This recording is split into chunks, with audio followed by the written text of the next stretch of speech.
मी तो दिना हुनी दिन, मी तो दिना हुनी दिन, माझा तुझ अभिमान, माझा तुझ अभिमान, माझा तुझ अभिमान, माझा तुझ अभिमान. मी तो आलो शरणागत, मी तो आलो शरणागत, माझे करावे स्वहित, माझे करावे स्वहित, माझे करावे स्वहित, माझे करावे स्वहित. दीनानाथा कृपाळुवा, दीनानाथा कृपाळुवा, सांभाळावी आपुल्या नावा, सांभाळावी आपुल्या नावा, सांभाळावे आपुल्या नावा, सांभाळावे आपुल्या नावा.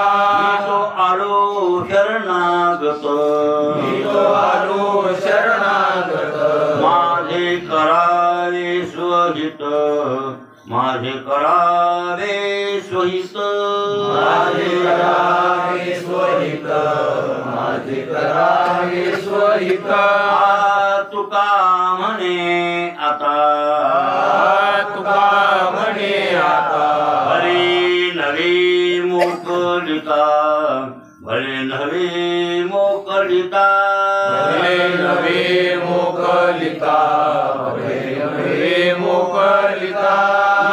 आलो शरणागत, मी तो आलो शरणागत, माझे करावे स्वहित, माझे करावे स्वहित, माझे करावे स्वहित, माझे करावे स्वहित. प्रस्तुत प्राप्तवर्षंगी सेवेसाठी निवडलेला अभंग रडोच्या पाठातील जगद्गुरु तुकोबांच्या गाथ्यातील देवळीकरांच्या प्रतिप्रमाणे 314व्या क्रमांकाचा आपला अभंग चालू आहे. आणि अभंगामध्ये पहिल्या चरणातलं पहिलं तुकडं चालू, असं म्हणत होते बाबा, पहिलं तुकडं चालू आहे ना. मी तो दिना हुनी, मी दिनापेक्षा दिनी, आणि माझा तुझ अभिमान, म्हणजे त्याला अभिमान आहे दिनांचा. कोणाला? अभिमान आहे, म्हणजे अभिमान देवाला आहे असं म्हणणे कोणाचं तुकोबा आहे. आपलं चाललंय दिनाहून दिने. आता दिन ठरला ना, आधी भौतिक दिन, आधी दैविक आणि आध्यात्मिक त्रिविध प्रकारानं आपण दिन आहोत, सगळे तुम्ही आम्ही. बर, आता त्यातले आदिभौतिक, आदिदैविक, आध्यात्मिक हे 3 दिन आहेत, 3 प्रकारचे जीव सगळेच. तरी पण त्यांना याच्यातून उद्धार किंवा देवाला हाका मारण्याची शक्ती किंवा ती अक्कल त्या जीवामध्ये नाही. तेही दिन आहे त्यांना, आपणही दिन आहे, पण हाका मारण्याची अक्कल आपल्याला आहे. आणि मग आपल्यातर्फे तुकाराम महाराज प्रतिनिधी म्हणून देवाला हाका मारली, असं म्हणलं तर काही वावगं नाही. आपले प्रतिनिधी आहेत कोण? म्हणून आपल्या सगळ्यांना घेऊन तुकाराम महाराज म्हणतात, आम्ही तिथं मी तो दिनाहुनी दिन, खरं तर आम्ही तो दिनाहुनी असंही म्हणलं तर काही वावगं थोडं. आम्ही तो दिनाहुनी दिन, आणि आमचा तुझं अभिमान. कुठे बिघडलं काही नाही हा, पण तुम्ही म्हणतच नाही. मग ते म्हणले तुमच्याबद्दल मीच बोलतो, देवाला काय करतो, मीच भांडतो. पगार सगळ्याची व्हावी, कोणाची? आंधळ्या खुळ्या लंगड्याची, श्रावण बाळ या मोठं माहीत नाही लोक. तर एका जणांना आपल्या अंगावर घेतलं, ते म्हणजे आमची पगार काम होईल, म्हणजे पगार मला देऊन टाकतो. याचा अर्थ त्याची झाली की सगळ्याची होईल की नाही. हा, एकतर्फी भांडण, सगळ्या समोरच्या नेल्यापेक्षा एक करते, सगळे मिसळून ना गेले ना. कोणी कॉळप्या गेलं, कोणी आवता गेलं, मोठ्यात गेले. लक्षात आले नाही बोलले ना. देवाला हाका मारापर्यंत ती तुकाराम महाराज सांगत तुम्ही जातात होय. हा, ते म्हणतात बघा तुमच्या, बरोबर आहे. म्हणजे याचा अर्थ लाभ आल्यावर घ्यायला आम्ही आहे, बरोबर आहे. पण कुठाने करायला मात्र तुम्ही होई नाही. हे पुढचे कुठाने असतेच ना, हे कोणी करायचे? तुम्ही करा. आणि त्याच्या संग लाभ मिळाल्या मिळतं येतो एकाला विमा आल्यावर सगळ्याला भान तिथून मागेल हे म्हणून द्यावंच लागते. तसा प्रकारे आपले प्रतिनिधी आहेत कोण? मी तो दिनाहुनी दिन माझा तुझा. आता दिन हे तुम्हाला कळला. दिनाहून दिन कोण? ह्या लोकांमध्ये हे विषय भोगायचे. या लोकांमध्ये म्हणजे मृत लोकात आल्यावर विषय भोगायचे. विषया वाचवणे कधी रम्य इंद्रिय बरोबर आहे. बरं त्याच्यावर पश्वादिक एवढीच्या ठाई विषया वाचवणी आन नाही तोच विषय नरदेही भोगिल्या काही सुख झाले. एक बाबा बर प्रत्येक माणसाला जीवाला विषय सेवन करावे वाटतात. मग या लोकातले तर विषय सेवन करावेच वाटतात. त्याच्यासाठी त्या विषयासाठी त्या कामाधिकाच्या क्रोधाधिकाच्या इंद्रियाधिकाच्या ताब्यात गेलेले. तुम्हाला सांगितलं इतक्याचं कारण मूळ अविद्या. या सगळ्याचं कारण जर आणलं ना शेवटी शेवटी शेवटी शेवटी शेवटी कुठं पण येते अविद्येकडे येते. मग अविद्या आहे मूळ कारण. मग अविद्या मूळ कारण आहे आणि तिचा हे सगळा पसारा वाढलेला आहे. मग इतकं ते डोसक्यात बसलंय की इथं बी तेच भोगायचं आणि मेल्यावरही पुढे तेच मिळावं. आताच म्हणले ना मालिकाटे काय म्हणले? आपल्या असेच उद्धार व्हावा कोणाचा? स्वर्ग मिळते. ते दिनाहून दिन आहे. बरं या लोकातले विषय भोगायले आणि पुढे विषय भोगण्याचा विचारच करायचे. विषयाची गोडी जिथं मेलानं सोडी स्वर्गी ही खावाया जोडी येथुनीची. इथूनच घेऊन जाते पोसार शिदुरी भाऊ तिथं खायला. कुठं? स्वर्गात बी इथली शिदुरी भरते कर्मकांडाची आणि ते पसारा भरून स्वर्गाला जाते. तिथंही विषय सेवन करते. हे दिनाहून दिन आहे. लक्षात आलं नाही बोललेलं मी. हे दिनापेक्षा कोण झाला? इथल्या पुरतं तितकं बोलावं. काय खरंय कुठं नसलेला. ठीक आहे हे नाही यज्ञाधिक करणे केले हे तुमचं बोलणं नाही. हे पहिल्यापासून सरत आलेलं हे. हो मग काय म्हणते संसारी जन्मी यज्ञाधिक कर्मे केले मग स्वर्ग सुख भोगिते म्हणून. हे विषयानं लोकांचं बोलणं आहे. बरोबर आहे ना. पूर्वमीमांसा वार्तिक काय आयसा पूर्वमीमांसा निर्णय हे पूर्वमीमांसा शास्त्रकाराला सुद्धा कळलं नाही ना महाराज. पूर्वमीमांसा शास्त्रकार हाडाचे काळ करतात. यज्ञाची कर्म करायला सोपं आहे का काय म्हणा? उण्यांगे पतन आहे. उण्यांगे सकाम कर्म आहे ना. सकाम कर्म जर यथोचित झालं तर बरं आहे आणि जर कमी जास्त झालं तर ते कर्त्याला घातक ठरते. निष्काम कर्मात काय नाही. बरं लक्षात आलं की नाही. चित्तशुद्धीसाठी यज्ञादी कर्मे सुद्धा सांगितलेले शास्त्रामध्ये. चित्तशुद्धीसाठी यज्ञादी कर्मे करावे पण ते निष्काम बुद्धीनं करावे. निष्काम बुद्धीनं जे आपल्या वर्ण आश्रमाला कर्म आले तर ते कर्म जर आचरण केलं तर याचा अर्थ चित्तशुद्धीपर्यंत नाही तर निष्काम केलं तर. आणि सकाम केलं तर फलोन्मुख होत ते. फल देतं ना. आणि फल दिलं म्हणजे जन्मवरण चुकतच नाही. जन्मवरण नाही चुकत. शिल्लक राहतं पुण्य रूपानं. सकाम जर कर्म केलं तर पुण्य रूपानं शिल्लक राहतं. पुण्य रूपानं सत्कर्म. बरं सत्कर्म सत्कर्म सकाम बुद्धीनं केलं तर ते पुण्य रूपानं शिल्लक राहतं. असत्कर्म जर केलं तर ते पाप रूपानं शिल्लक. पण कोणतंही कर्म असेल तर ते कर्म केल्याच्या नंतर फलाची अपेक्षा ठेवली तर ते फल भोगण्यासाठी धरणे बैसे. काय केले काम्य कर्म तैसे फल भोगावया धरणे बैसे न फेडिता ऋण जैसे ओसंडे. नाही दुसऱ्याचे पैसे या जन्मात फेडले. आपण कोणाचे पैसे उचलले 10,000 5,000 20,000 लाख 4 लाख काय तर ते सगळे पैसे उचललेले या जन्मात बुडविले. नाही देत काय करणारेस कर. काय करणारे खटाळा पुढे सावकार काय करील सावकार काहीच करू शकत नाही. लक्षात आलं की नाही भाऊ? मी देत नाही, काय करायचे कर. उलट आता सरकारचं सहाय्य द्यायला म्हणला लोकायला आमची सावकारी आहे म्हणजे सावकारात अटक होते. मग काय कर नाही हो, या जन्मात चुकविलं आपल्याला वाटते मी हा चुकविलं. हा काय मॅन हाय केलं काय केलं मला ते ना काहीच केलं नाही तुझं आणि काय करीत नाही. पण पुढच्या जन्मात ते ऋण घेतलेलं त्याचं तुला कुत्र्याच्या रूपाने फिरून घेते देऊ. लक्षात आलं की नाही बोलले? तुम्हाला वाटेल सोपं, इथं सोपं नाही. हा कर्म काय नाही तीर्थ आहे बा. बरं काय करणे करिता तीर्थ खाते, बोल बोलता वाटे सोपे. मी बोलविलं काय केलं त्यानं मला आणि काहीच केलं नाही. हे बोल बोलता वाटे सोपे, पण करणे करिता तीर्थ पुढे अवघड हे मगन पुन्हा अवघडे. पुढच्या जन्मात ईश्वर चैतन्य ईश्वर ते काय करील जीवाला त्याच्या घरी कुत्र हो बैल हो फेरायला. उगाव तोडीत नाहीत आपल्या गावणीला बैल. तुम्हाला ऑर्डर देऊ नका फुकट वाढायला धावतं.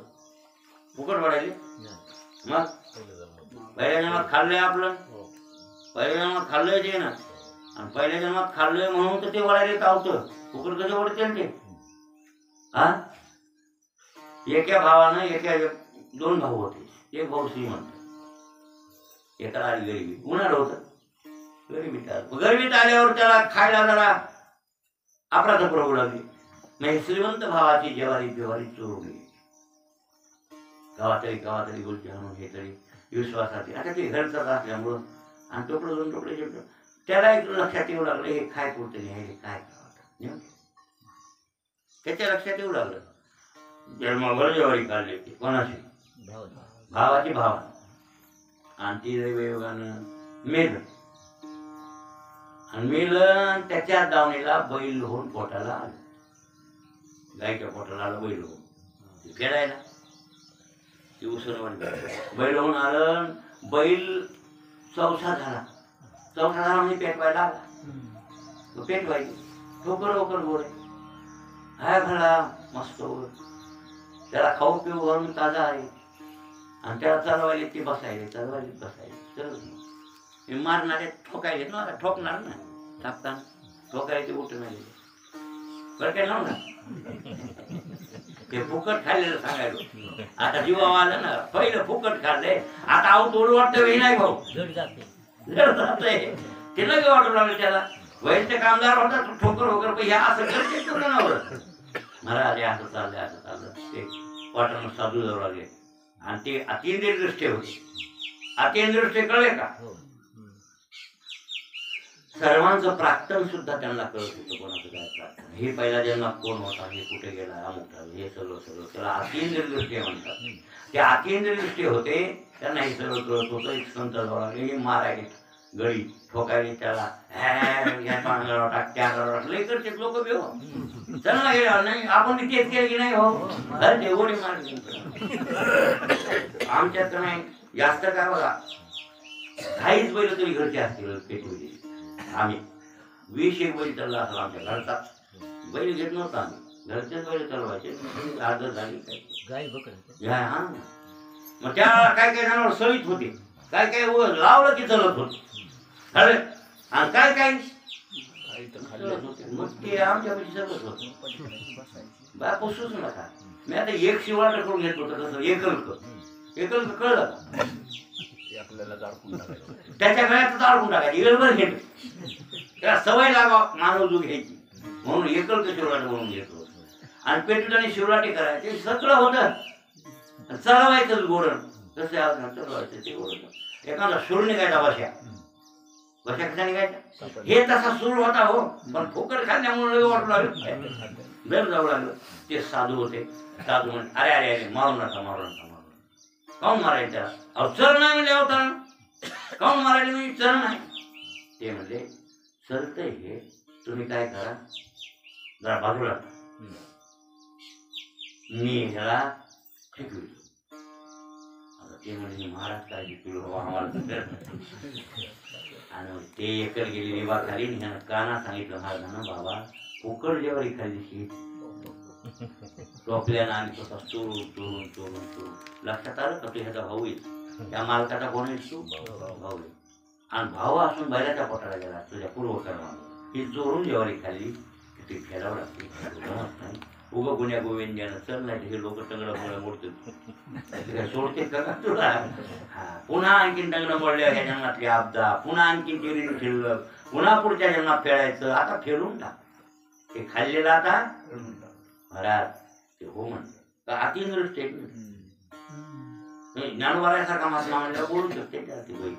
ते बैल बोलला, महाराज निघून गेले. महाराज निघून गेले, सांगितलं महाराजानं ते आता लावा म्हणले अवताला धडक चलतं. महाराज लावलं तर लई काय महाराज शिकवला तर कानात काय बोललं महाराज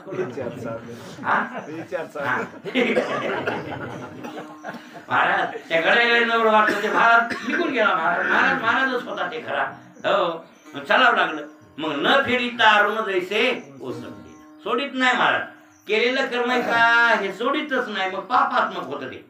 दुसऱ्याची चोरी करून खाणं नाही काय पापात्मक कर्म तरी फल देते आणि पुण्यात्मक कर्म तरी फल देतही नाही भाऊ फल देत आहे.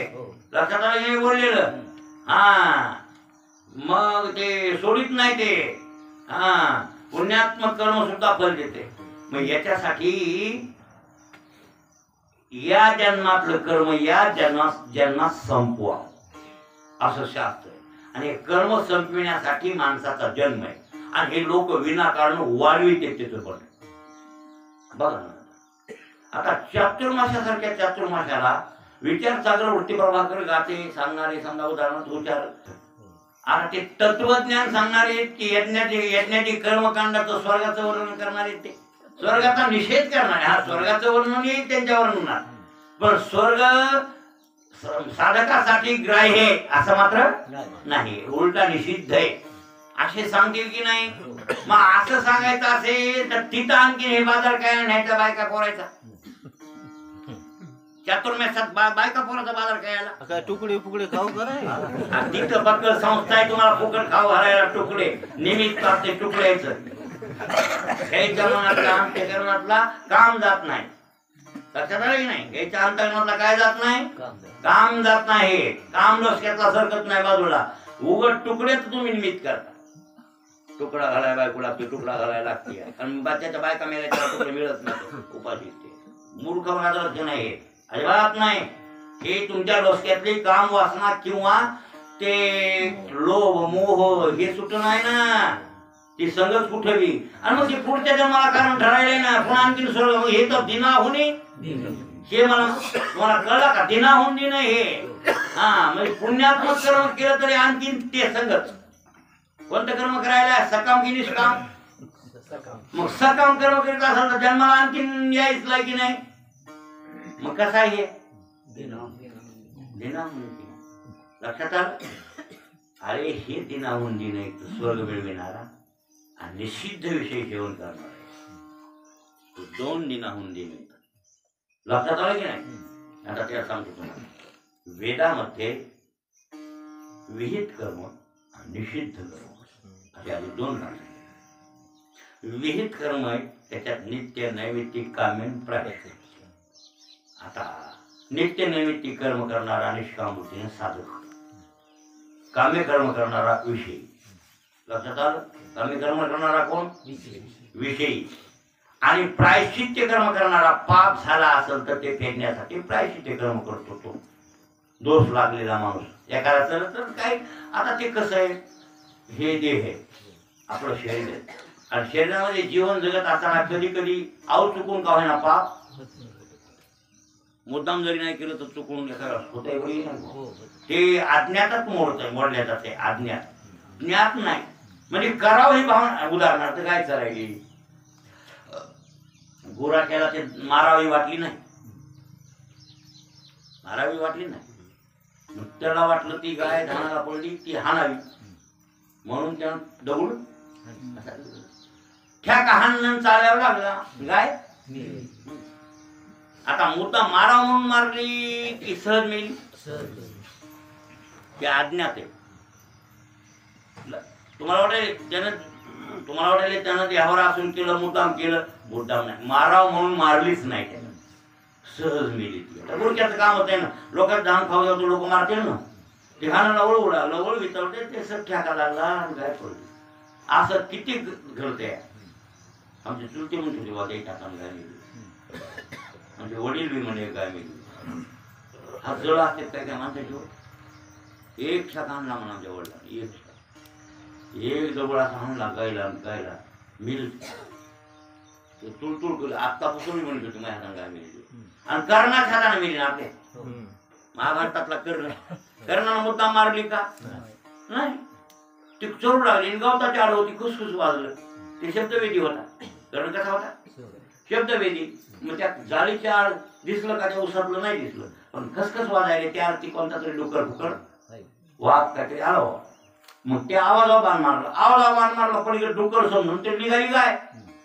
कर्णाच्या हाताने काय मिळली मग शब्दवेदी करणं. पण आता ते असं असं कर्म आणि असं पाप लागलं. हे पाप फेडण्यासाठी जे प्रायश्चित्त घेतले जाते त्याचं नाव प्रायश्चित्य कर्म. हे प्रायश्चित्य कर्म बरं काय. दुसरं कोणतं काम्य स्वर्गाची फल भोगणं.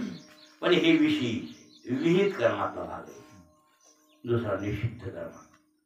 विषय सेवन करतो पण त्याला विधी निषेधाचे घेणं देणं. स्वयं बायको सेवन करतो, लग्नाची का बिन लग्नाची याचा विचार करीत नाही. स्वैर विषयाच्या कोणता विषयाच्या झाला. जेवण करतो कोणासाठी, कोण्या घरचं आहे ह्याचा विचार करीत नाही. कोण्या जातीतल्या लोकांचं आहे, कसं आहे, काय ते जेवण ज्याच्या घरी जेवायला ते किंवा जेवायचे ते कसलं आहे ह्याचा विचार नाही. त्याचं नाव काय बामर. स्वैर विषय सेवन करते ना.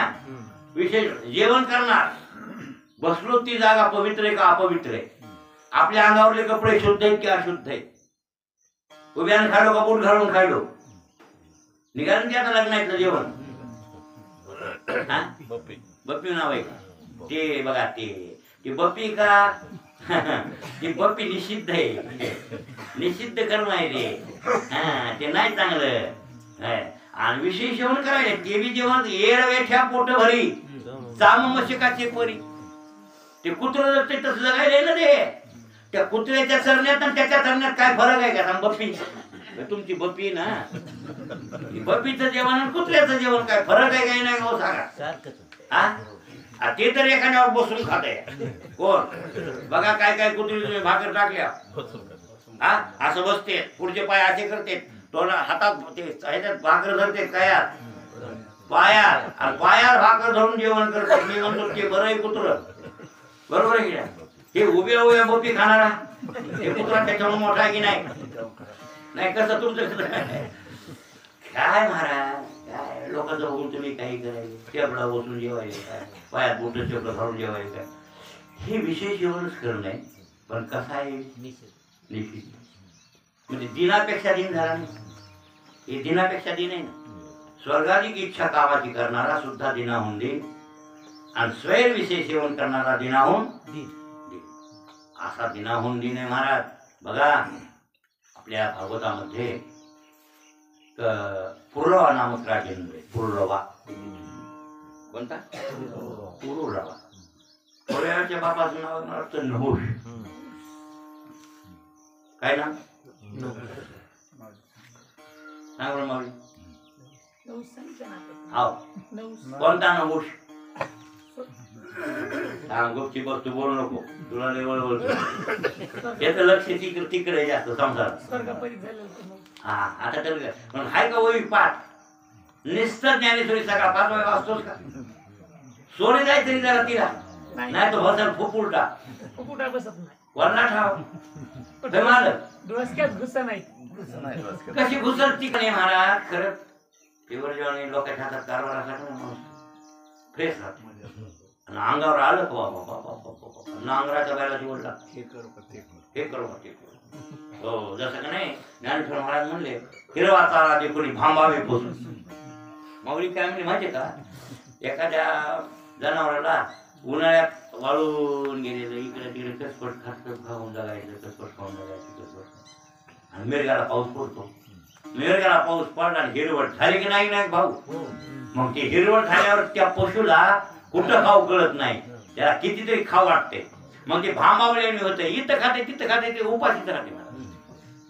हिरवाचा राजे कोणी तसं तुम्हाला भांबावल्याने झालेलं. काय करू की काय नाही, हे वाणा घेऊ का ते देऊ, ते करू का ते करू, सोयाबीन करू का ऊस लावू, हे भांबावलं. हिरवाचा राजे कोणी भांबा. तशी गत झाली माणसाची हे डोसक्यातच राहिला नाही, परमार्थ त्याच्यात निघून गेलाय. नवस स्वर्गाधिपती झाला परी राहटी भांबावला, हे की भुजंगत्व पावला नेणशी. नवस स्वर्गाचा राजा झाला होता, ते राहटीनं भांबला. त्याचं आपल्याला चरित्र सांगायची गरज नाही. त्याचा पोरगा, त्याच्या पोरग्याचं नाव काय? पोरगा नाही वाटत. कोण? नवशाची पोरं हे नाही. हो नवरे. हा त्याचा ते ह्याचा बुधाचा पोरगा आहे पुरुरावा. वा वा वा वा हुशार आहे, वा कृष्ण हुशार आहे. बुधाचा पोरगा कोण? पुरुरावा. आणि पुराव्याचा पोरगा नवस आहे. बरोबर आहे. म्हणजे नवशाचा बाप आहे. नवशाचा बाप. आणि त्या नवशाची पोरं किती? ती 6 पोरं. कोणते कोणते? येती, येती, ययाती, ययाती, संयाती, संयाती, वियती, आयती, आयती, वियती, कृती. 6 षडे मी नावश नंदना. विष्णून उलट सुलट झाले सांगितलं. मी विवेक सांगला बाप म्हणला. बरोबर आहे, त्याच बरोबर आहे. बाप आहे ते कोणाचा? नवशाचा. आता त्याच्या बापाचं नाव आहे काय? बुध. लक्षात आलं? पूर्व्याच्या बापाचं नाव बुध आहे. बुध, बुध चंद्राचा मुलगा आहे. आणि सूर्यवंशाचा राजा ऐल. त्या शापानं महादेवाच्या पार्वती, महादेवाची जी पार्वती, त्या पार्वतीच्या शापामुळं ती ऐल राजाची आयला झाली. आणि ती आयलाबाई होऊन आणि त्या आयलेचा त्या बुधाचा संयोग झाला. आणि त्यांच्यापासून जन्मलं हे पोरगं. त्याचं नाव पुरुरवा. पुरुरवा विख्यात राजा होता. सोमवंशाचा राजा. कोण्या वंशाचा? सोमवंश, चंद्रवंश, चंद्रवंशाचा राजा. आता ते राज्य करू लागला. राज्य करता करता करता करता करता उरुवंशी त्याचा संबंध आला. स्वर्गातली उरुवंशी तिला शाप झाला होता की तू मृत्यूलोकातल्या माणसाला भोगशील. आणि ती उरुवंशी मृत्यूलोकामध्ये पूर्वव्याकड आणि पूर्वव्याचा तिचा समागम झालं. त्याच्यापासून निर्माण आहे कोण? हा हा नवश. लक्षात आलं की नाही हो? मग ती बरेच दिवस, आता तिला शाप असल्यामुळं मग तिने उशाप मागितला होता ब्रह्मदेवाला, मला उशाप. ते म्हणले होते पूर्णवा काही दिवस तुला होईल माणूस आणि त्या लग्न पाहिल्याच्या नंतर तू परत येशील. त्यावेळेला पूर्वव्याकडे उर्वंशी आणि सुंदर उर्वंशी. आता स्वर्गातली बाई, त्याला उर्वंशी नाव आहे तिचं. आणि तिला बघितलं पूर्वव्यानं खुश झाला. तिला म्हणला घाल माळ माझ्या गळ्यात, मी तुझ्या गळ्यात माळ घालतो. ती बी राजी झाली. पण तिनं आठ ठेवली. तिला शाप होता तो राहायचं होतं आणि शापातून मुक्त व्हायचं होतं. म्हणून ती म्हणली माझे 2 मेंढगे. काय आणली होतं तिनं? मेंढराची पिले, मेंढगे, येडके म्हणा, येडके 2 येडके आणली होती. हे माझे 2 मेंढगे म्हणली, हे तुला सांभाळावे लागते. हे माझे लेकरासारखे. मग मेंढीची पिले येतं पण माझ्या लेकरासारखे, याला तुला सांभाळावं लागेल. ते मला बिलकुल सांभाळतो. आणि 8 आहे म्हणली माझी. मी प्रणय चेष्टा किंवा काम क्रीडा करताना लग्न तुला पाहिलं तर हरकत नाही, पण काम क्रीडा सोडून एरवी तेरवी जर लग्न पाहिलं तर मी निघून जाईल. बोलले लक्षात आलं का? काम क्रीडा करताना लग्न पाहिलं तर काय अडचण नाही, पण काम सोडून एरवी तेरवी तुला मी लग्न पाहिल तर मी निघून. हे अशी 8 टाकली होती. अशा 8वर संसार करू लागली, त्याच्या संग राहू लागली. बरेच दिवस गेले महाराज. उरुवंशीच्या संगतीत त्याला किती दिवस गेले ते कळत नाही गेले नाही. आणि बघा कसं कळतच नाही हो जेव्हा कळतंय. काय जेवण आणि बघत बघत काय येत आहे आता कसं वाटायले गमी यायला पाहिजे. मला पहिल्या आठवणी बाहेर हो. काल त्या मंदिर बघायला गेलो उकळीला आपल्या थोड्या. आणि त्या मंदिरात ते पेटी कैसा विपरीत झाला हो. का करायला दिसतात म्हणतात का तुम्ही? बघत बघत तू मुडपतोस रा, तुला वाटायला तेवढे हाणायला यार. हा कैसा विपरीत झाला हो होय होय कोंडीबा महाराज. महाराज त्या पूर्वेला कळणार ना आईबाईच्या संगतीत किती दिवस गेले ते. बर ती म्हणत होती बायाच्या जातीचा भरोसा धरू नये राजा, तुला आसक्त झाला. तिला आसक्ती नव्हती हो ह्याची, ती उग शाप भोगू लागली आणि हे प्रेम भोगू लागला. तिला प्रेम नव्हतं, तिला शाप भोगायचा होता आणि ह्याला प्रेम होतं तिथे. म्हणून असे दिवस गेले. एक दिवशी महाराज संध्याकाळच्या टायमाला चोर आले आणि ते मेंढके मेंढके घेऊन पळाले चोर. हा आणि पाऊस येऊ लागला तर हिला चमकू लागल्या. असा काही प्रकार. त्याच्यात तिला चेव आला पडला त्या बाईला आणि तिने बघितलं तर मेंढर नाहीत ना.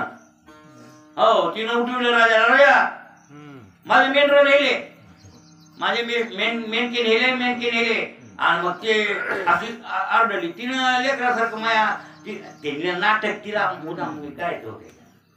माझे मेंढके माझा राजा पळायला हातात धनुष्य बाण गरवडीतात. रात्राचा टाइम 12-2 वाजले. हातात धनुष्य भात आणि घेणं लगभग राजा पळायला. त्याला काय स्वतःला मारायला. हो कुंकणे इकडे पळण्या धोतर फिटणं आणि हीच चमकणं. त्याचं धोतर फिटलं ना पळण्यात अचोकाच्या घराच्या आता गडबड असती माणसाला होय वा केव्हा धोतर गळाला कळत नाही. हा फिटलं धोतर आणि त्याच्यात वीज चमकली. ह्या आई बाईला ते नागवा बघितला की काम. तिला मेंढरायची गरज नव्हती हो, त्याला नागवा बघायचं होतं. नागवा बघितलं, त्याला मेंढके आणले, सोडून आणले, चोरट्याला मारलं, मेंढके आणले, सगळं केलं. पण ती राजा आता तुमचा आमचा संबंध आता मी चालले. महाराज काय रडू लागला, मला सोडून जाऊ नको म्हणाला. ती म्हणजे बातच आहे तुमची आमची. तुम्ही नागव घालतात का नाही. ते मला धोतर पळता गळालं, त्याला काय करू असं म्हणून लागला. ती म्हणजे ही चमकली, मला दिसलं म्हणजे सगळं तुम्ही नागवे. आता मी तुमच्यापाशी राहू शकत, मला स्वर्गाला जाईल. नाही तसं तुझ्या पाया कोणाच्या पाया पडायला आणि पडत नाहीत होय पाय. नाही पडत नाही. तुम्हीच म्हणता समधीकडे देव.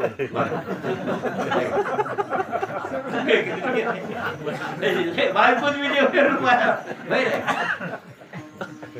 मग पडा बायकोच्या पाया पडला. आणि रावण पडला नाही का सीतेच्या पडत नव्हता का राव. सीतेला म्हणत होता त्या पडतो अरे मी लेकरासारखी तुझ्या, मी किती कवळी आहे, तू किती म्हातारा आहे आणि तू माझ्या पाया पडायला उठते तुला. तिथं बोलत होती महाराज पहिले बेश्रम झालं ना. हो बरं राजा दशरथ कैकेच्या पाया पडून लागले की नाही भाऊ. तुझ्या पाया पडतो माझा राम म्हणा लढ नको. हा 2 सुत्रा दिला असं जमत नव्हतं की नाही भाऊ. काय झालं आता सांगा. राजा कोणी वाकडं बोट केलं तर त्याचं बोट तोडते आणि बायकोच जमू दे.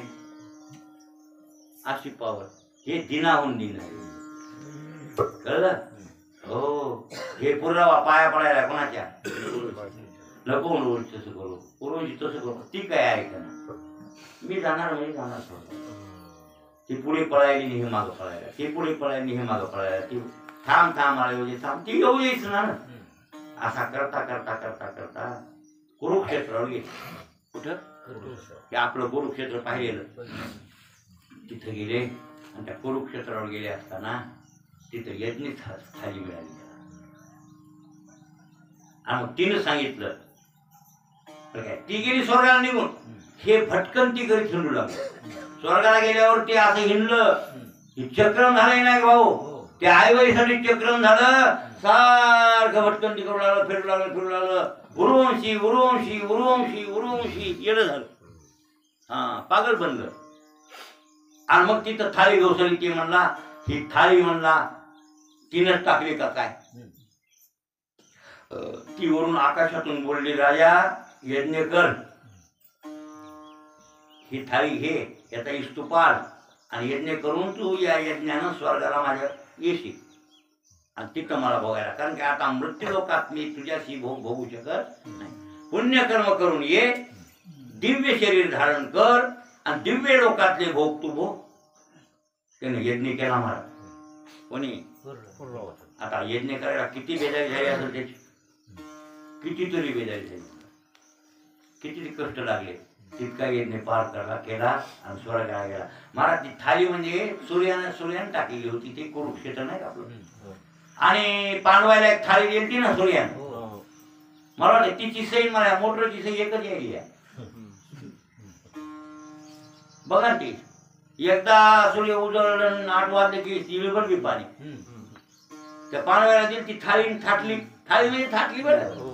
त्या थाटली तर काय होता गुणधर्म भाऊ, सूर्य निघाला की सूर्य मावळूस तर करोडो माणसं एवढे जेवणार. ही धर्मराजाला दिली होती बघा. आता कशी त्याशी आपल्याला मिळाली अशी जमत होती. हे डबे फबे बंद करायचे काम होतं, तशी मिळेल का आपल्याला? पाण्याला मिळाली हो, पाण्याचा घोर मिटला. भाकरीचा भाकरीचं तरी कुठं राहायला घोर तुम्हाला? तुमच्या डब्या वाट बघावं लागेल. 8 वाजले म्हणत बा. मी म्हणतो थाळीची मिळाली. हा आता इथं एखादा नवजण असले आम्हाला वाटते जेवून जाऊ त्यानं. हा असते जेवून जाते आणि थोडं शिल्लक असते. कमी नाही मला इथं, कमी नाही त्याच्याबद्दल नाही चाललं. एक विनोद चाललाय आपला. पण थाळी पांडवाला मिळाली म्हणून किती बी माणसं जेवत होती, किती बी. फक्त दिवस माळवे करे, दिवस माळला की पुन्हा नाही म्हणून ते दुर्वास माळाला झाडू ते दुर्योधनाला छळ करण्यामुळं महाभारतातली गोष्ट. आणि त्या थाळीचं हे थाटलीचं सारखं बघा ना आता त्याच्यावर सूर्यप्रकाशित व्हायला आहे. अशी काही नवीन नवीन शोध आणि त्याच्यावर शोध लावायला नाही तरी सूर्यानं थाळी दिली. मग त्या धर्मराजाला कोणती थाळी काय. आता ह्याच्यात फक्त एवढंच करावं सरकारनं तयार की मधात चपात्या वरण मानच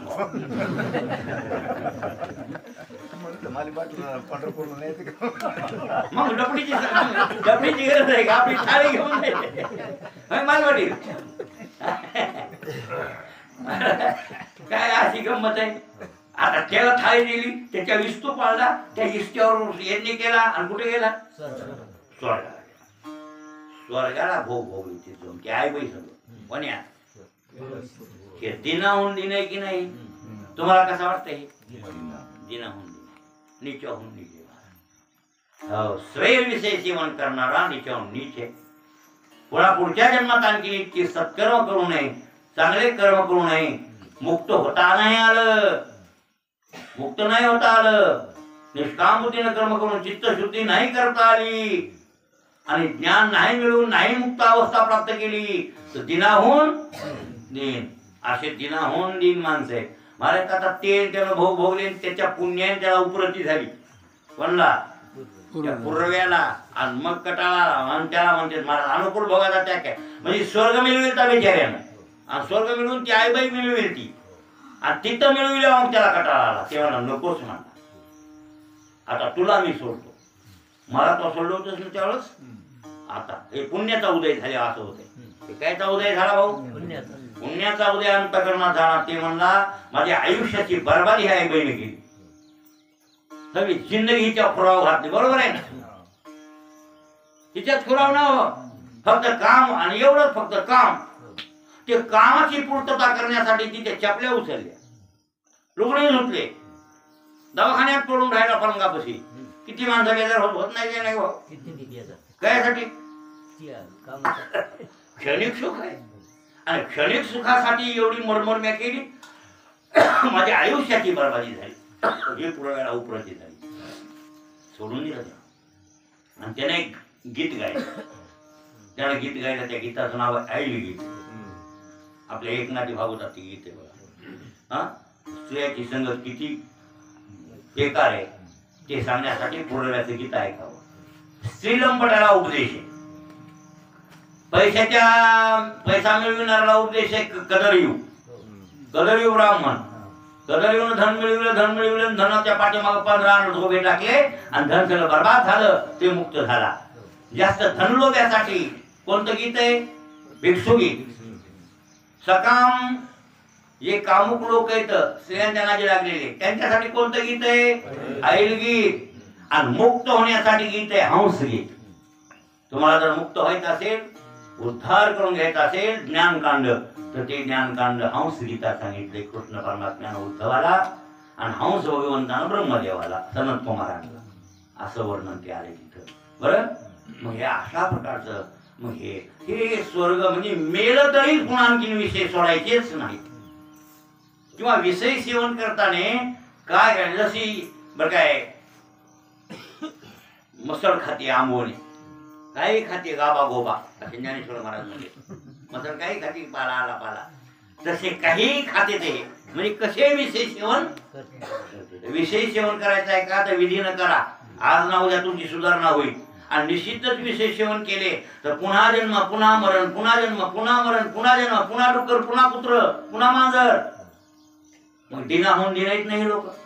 विषय सेवन करण्याच्या खटपटीत आयुष्याची बर्बादी करणारे आणि इंद्रियाधिकाच्या कामाधिकाच्या ताब्यात गेलेले असे दिनाहून दिन आहेत. आणि अशा दिनाहून दिनांचं वर्णन करून तुकाराम महाराज म्हणतात मी तो दिनाहुनी दिन.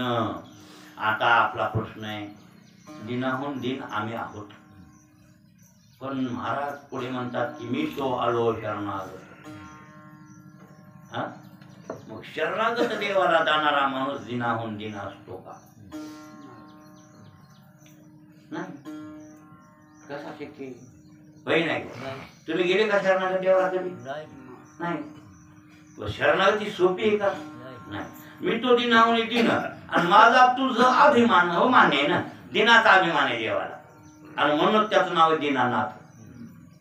कोणाचा नाथ आहे ते? दीनाचा नाथ आहे. हो. ज्याला कोणी नाही त्याला देव आहे. ज्याला कोणी नाही दिन आपण त्याला म्हणतो दिन आहे विचार माणूस आहे त्याला कोणी नाही. अरे दिन म्हणजे चौकून रंजलंय गांजलंय अशा दिनांचा कैवारी नारायण आहे. जगातले कोणी सोडून देतात पण देव सोडून देत नाही. म्हणून त्याचं नाव आहे दीनानाथ. म्हणून तुकाराम महाराज म्हणतात माझा तुझा अभिमान. दिनांचा अभिमान देवाला आहे, सिद्ध आहे आणि खरं बी आहे बरं काय. आणि मी दिनाहून दिन. मग महाराज दिनाहून दिन पुढे म्हणतात मी तो आलो शरणागत. मी तुला काय आलो? शरणागत. मग शरण आले. मग शरण आले देवाला माणसं ते दिन नसतात असं मला म्हणायचं. आणि असं एक कोंडी आहे की दिन नसलेले माणसं देवाला शरण जातीलच कशा? दिन आहे ते कोणाला तरी शरण जातो. लक्षात आलं की नाही? जो दिन आहे तेच शरण जाईल ना. जे दिन नाही ते कशाला जाईल शरण? त्याला त्या पांडुरंगाला शरण द्यायची काय घेणं नाही. आमच्याकडे काही कमी नाही ना, तर आम्ही तुमच्या पुढे पुढे तयार करावं. बरोबर की नाही? मग आमच्याकडे काहीतरी अडचण आहे म्हणून आम्ही तुमच्या पुढे पुढे करतो. यातली कोणी काय? मी तो आलो शरणागत. मी तो दिनाहून दिन. माझा तुझा अभिमान. याचा विचार आपण उद्या दिनाहून दिन कळला ना. निषिद्ध विषय सेवन करायचं एक. आणि दुसरी गोष्ट यज्ञादी कर्म करून पुन्हा आणखीन काय मिळवायचे? विषयच मिळवायचे. स्वर्ग म्हणजे विषय. स्वर्गात काय परमार्थ आहे का? विषय. मग विषयच मिळवायचे. म्हणजे सगळी आयुष्याची बरबादी कशासाठी केली? विषयाची चरवणी आणि केली आयुष्याची गाळणी. हे प्रमाण तो करा माझ्या गाठ्यात आहे. विषयाची चरवण. बरं काय नवनाथ महाराज बरबादी भारी जिंदगीची आपल्या डोसक्या कुठे आले तुमच्या? सुटणार ना. काय काय लोकांचं असं वाटतंय की मी निष्ठतो काय राबवणी. काल नाही का मला वाटलं कड्यात पडतो का काय उतरताना वाटलं. हा नाही भाऊ ती गुडगी साथ देणार म्हणून वाटायला. हा पण काय काय लोकांना वाटतंय ना मी पोरायचं सोडल्यावर पुन्हा गावडे मला देतील का नाही पैसे. केक पुन्हा घेऊ कसं वेवायला तुम्हाला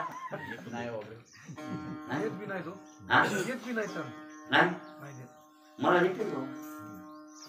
पहिल्यापासून चाललेलं समजे सारखे नसतात ना. तुम्ही भेजावणार झाले बिलकुल मोकळ्या मनाने. मोकळ्या मनाने द्यायचं.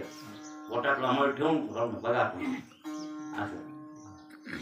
आता उदाहरणार्थ मला खरं सांगा बरं मी एसी बसून द्या म्हणलोच नाही का? तर ते मला म्हणलं एसी बसून देतो. आता जर काय म्हणलं तर ते करते. काही जणांचे बाप दवाखाने वाचून तर म्हणायची बरोबर झाली ते. हो कसं द्यायचं? मग मला वाटतं थांबा आपल्या थोडं जमा म्हणून टाकेल. सगळंच काय आठवायचं किती दिवस राहणार आहे जमा ते त्याला दिसत तरी टर्ट हा बरं टळ दिसू द्या जाऊ द्या आपल्याला किती 15 एकर हो 10 एकर पोरला द्या आणि 5 एकरात मी ठुले बाबा 5 एकर तसं ठेवा बाबा कामापुरतं ते म्हणते आम्हाला कर्ज काढायचं त्याच्यावर आमच्यावर का वा रे वा आमच्या नावचे त्याच्यावर तुम्ही कर्ज करायचं तुमच्यावर करा तुम्ही काहीच करू देत नाही तर नाही करू देते आपली थकली पराय आहे थोडे त्याच्यामुळे काय चालणार आहे म्हणजे रागूला भेव आहे हो नडी ते काय की मी पडतो काय की रागू घ्यायला आहे महाराज बरोबर आहे नाही नाही घ्यायची गरज नाही नाही भाऊ होय कसंही नाही भाऊ काय नाही आपल्याला काय एकंदरीत महाराज हे मोठं अवघड आहे दिले अवघड आहे बरं पण एकंदरीत तसं निर्धास्त राहून भगवंताचं चिंतन करणं हे आपलं गरजेचं आहे मनुष्य जन्माला आपण आलोत ना आपल्या आयुष्याची चिरवणी व्हायली गाळण व्हायली आहे आणि सगळी बरबादी व्हायली हे आपल्याला कळलं नाही बघू आता उद्याच्या कथेमध्ये मी तो दिनाहून दिन महाराज दिन आहेत का आपला प्रश्न आता हे एवढा नाही दिनाहून दिन कळाला पण महाराज असे आहेत का दिन आहेत का दिनाहून दिन आहेत का याचा विचार आपण पाहू